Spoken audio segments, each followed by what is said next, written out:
तेरी वाणी जीवन की रोटी, नैनों की ज्योति अंधेरा मिटाती।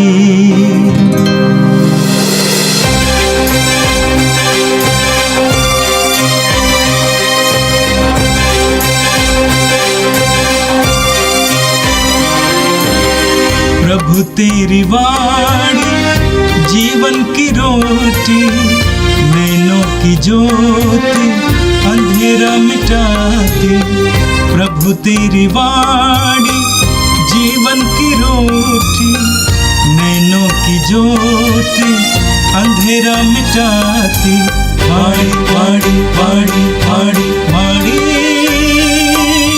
पवित्र है, शाश्वत है, जीवन का मन्ना है। 24 जनवरी सोमवार। पहला पाठ सामुएल का दूसरा ग्रंथ, अध्याय 5, पद संख्या 1 से 7 और 10 तक।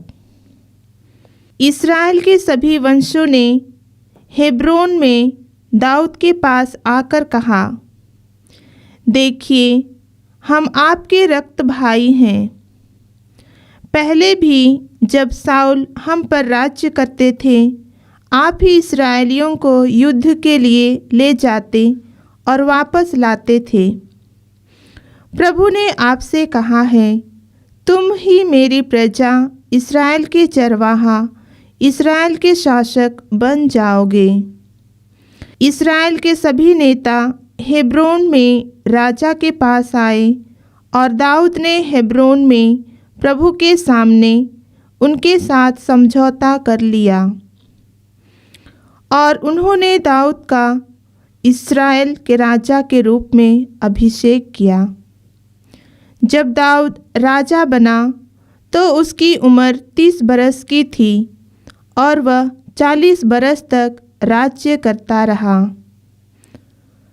उसने हेब्रोन में 7.5 बरस तक यूदा पर राज्य किया और यरूशलेम में 33 बरस तक समस्त इस्राएल और यूदा पर राज्य किया। राजा ने अपने सैनिकों के साथ यरूशलेम जाकर यबूसियों पर, जो वहाँ के निवासी थे, आक्रमण किया। उन्होंने दाऊद से कहा, तुम यहाँ प्रवेश नहीं करोगे, अंधे और लंगड़े ही तुमको भगा देंगे। कहने का अभिप्राय यह था कि दाऊद यहाँ कभी प्रवेश नहीं कर सकेगा, किंतु दाऊद ने सिय्योन के किले पर अधिकार कर लिया और उसका नाम दाऊद नगर रखा। दाऊद की शक्ति निरंतर बढ़ती गई और प्रभु विश्वमंडल का ईश्वर उसका साथ देता रहा।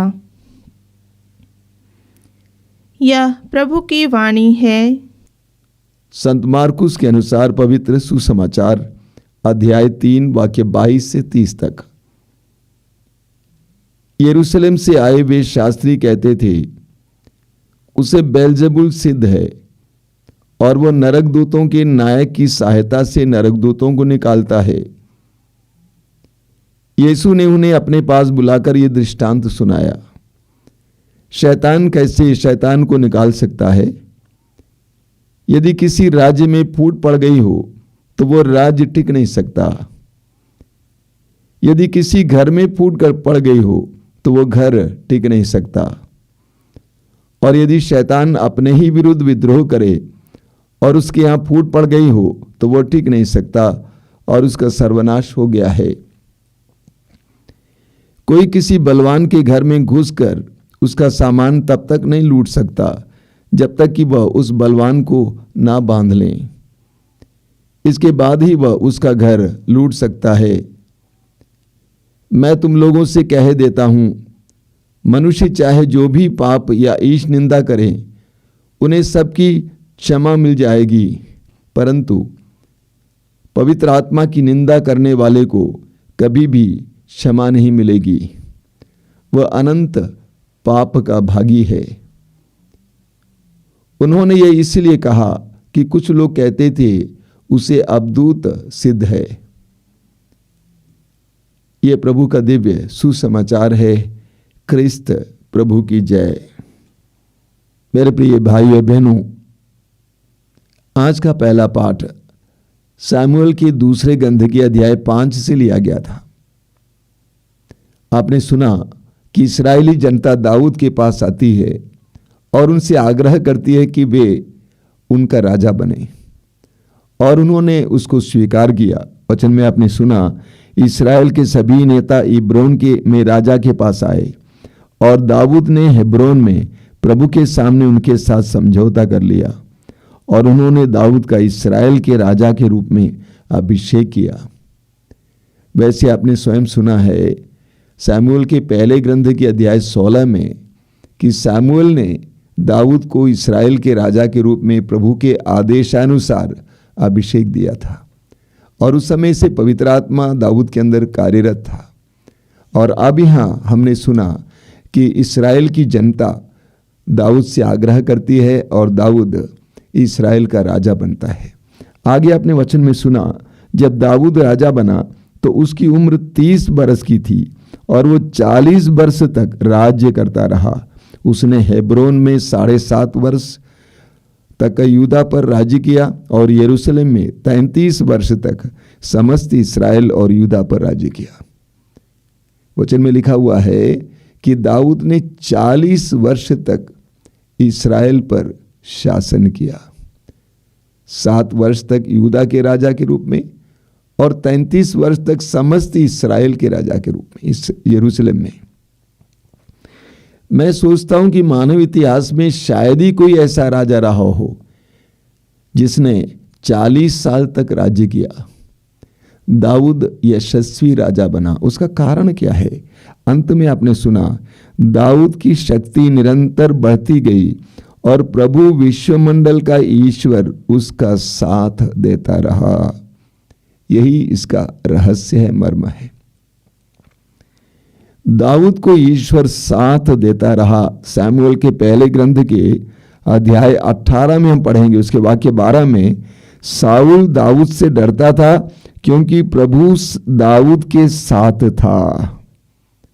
राजा साउल दाऊद से डरता था, वचन में लिखा हुआ है, क्योंकि प्रभु दाऊद के साथ था। वाक्य 14 में लिखा हुआ है, दाऊद अपने सब कामों में सफल होता था क्योंकि प्रभु उसके साथ था। दाऊद सब कामों में सफल होता था क्योंकि प्रभु उसके साथ था। वाक्य 28, सामुएल का पहला ग्रंथ अध्याय 18 वाक्य 28 में हम क्या पढ़ते हैं? वहां लिखा हुआ है, साउल ने अच्छी तरह समझ लिया कि प्रभु दाऊद के साथ है और उसकी पुत्री मिखल उससे प्रेम करती है। साउल ने भी महसूस किया कि दाऊद के साथ प्रभु सदा रहते थे। ये रहस्य है। 40 साल तक इस्राएल पर शासन करने के लिए दाऊद कैसे योग्य बना, रहस्य है, प्रभु उसके साथ था।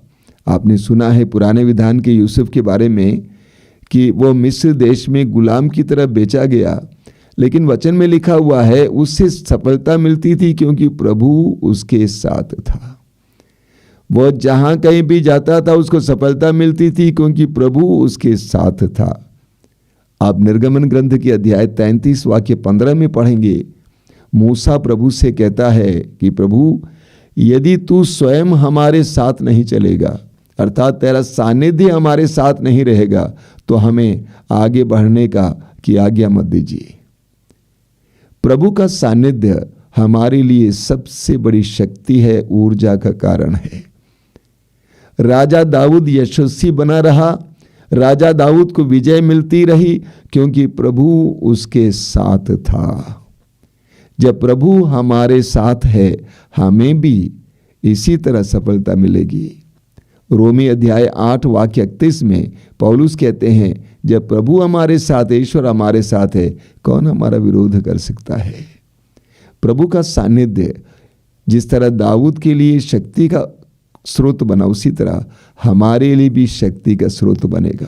और आज के सुसमाचार में हमने सुना कि कैसे शास्त्री यीशु पर दोष लगाते हैं, कल के सुसमाचार में आपने सुना कि प्रभु यीशु के रिश्तेदार जबरदस्ती यीशु को ले जाते हैं क्योंकि उन्होंने सोचा कि यीशु पागल हो गए हैं। यीशु का मानसिक संतुलन बिगड़ गया है।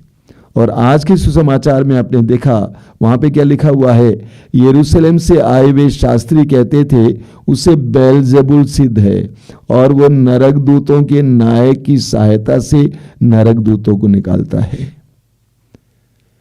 प्रभु यीशु के बड़े बड़े चिन्ह और चमत्कार शास्त्री भी देखते थे। प्रभु यीशु ने रोगियों को चंगा किया, अबदूत ग्रस्तों को छुटकारा दिया, बड़े बड़े चमत्कार और चिन्ह प्रकट किया। इन सारे चमत्कार और चिन्हों को देखने के बाद शास्त्री परेशान हो गए। ये शास्त्री कौन है? धर्म शास्त्र के ज्ञाता, यानी धर्म शास्त्र के बारे में ज्ञान रखने वाले विद्वान। वे बुद्धि से काम लेते हैं। शास्त्रियों ने प्रभु के किए हुए चमत्कार और चिन्हों को देखा जरूर, और उन्होंने अपनी बुद्धि को इस्तेमाल करने का प्रयास किया। उन्होंने कहा ये ईश्वर से तो नहीं आया है। अगर ये ईश्वर से आया होता तो हमारे नियमों के विरुद्ध नहीं होता, विश्राम दिवस के नियम को नहीं तोड़ता। उन्होंने कहा यदि ये ईश्वर से आया होता तो ये पापियों के साथ नहीं उठता बैठता, पापियों के साथ खाता पीता नहीं। इसीलिए उन्होंने अपनी बुद्धि लगाया और कहा इसको अबदूत लगा हुआ है, इसको अबदूत लगा हुआ है, इसके अंदर अशुद्ध आत्मा कार्य कर रही है और ये अशुद्ध आत्मा की शक्ति से ही नरक दूतों को निकालता है। उनका निष्कर्ष गलत निकला, उनका आकलन गलत निकला। वे यीशु में ईश्वर के कार्यों को देख नहीं पाए, यीशु के वचनों में ईश्वर को सुन नहीं पाए, यीशु के कार्यों में ईश्वर के हाथ को देख नहीं पाए। प्रभु यीशु ने उनका खंडन किया और प्रभु यीशु ने क्या कहा? यीशु ने अपने पास बुलाकर ये दृष्टांत सुनाया, शैतान को कैसे शैतान निकाल सकता है। यदि किसी राज्य में फूट पड़ गई हो तो वो राज्य टिक नहीं सकता, यदि किसी घर में फूट पड़ गई हो तो वो घर टिक नहीं सकता। यदि शैतान अपने ही विरुद्ध विद्रोह करे और उसके यहाँ फूट पड़ गई हो तो वह टिक नहीं सकता और उसका सर्वनाश हो जाएगा। प्रभु ने कहा तुम कहते हो कि मैं शैतान की शक्ति से शैतान को निकाल रहा हूं, ये तो संभव नहीं है। शैतान कैसे शैतान को निकालेगा? और शैतान के बीच में फूट पड़ जाएगा तो शैतान को कैसे निकाला जा सकता है? आगे प्रभु कहते हैं कोई किसी बलवान के घर में घुसकर उसका सामान तब तक नहीं लूट सकता जब तक कि वह उस बलवान को ना बांध ले, इसके बाद ही वो उसका घर लूट सकता है। यहां पर प्रभु यीशु अपने अधिकार को दर्शाते हैं। अगर मैं शैतान को हटाता हूं तो ये जान लो कि मैं शैतान से भी शक्तिशाली हूं और शैतान को बांधता हूं, तभी ईश्वर के कार्यों को करता हूं। प्रभु ने अपने सामर्थ्य को प्रकट किया। आगे प्रभु ने एक बहुत गहरी बात कही। वो बात क्या है? मैं तुम लोगों से कह देता हूं, मनुष्य चाहे जो भी पाप या ईश निंदा करें उन्हें सबकी क्षमा मिल जाएगी, परंतु पवित्र आत्मा की निंदा करने वाले को कभी भी क्षमा नहीं मिलेगी, वो अनंत पाप का भागी है। पवित्र आत्मा के विरुद्ध पाप। ये पवित्र आत्मा के विरुद्ध पाप क्या है? कई लोग ये सवाल भी करते हैं। सबसे पहले पश्चाताप ना करना।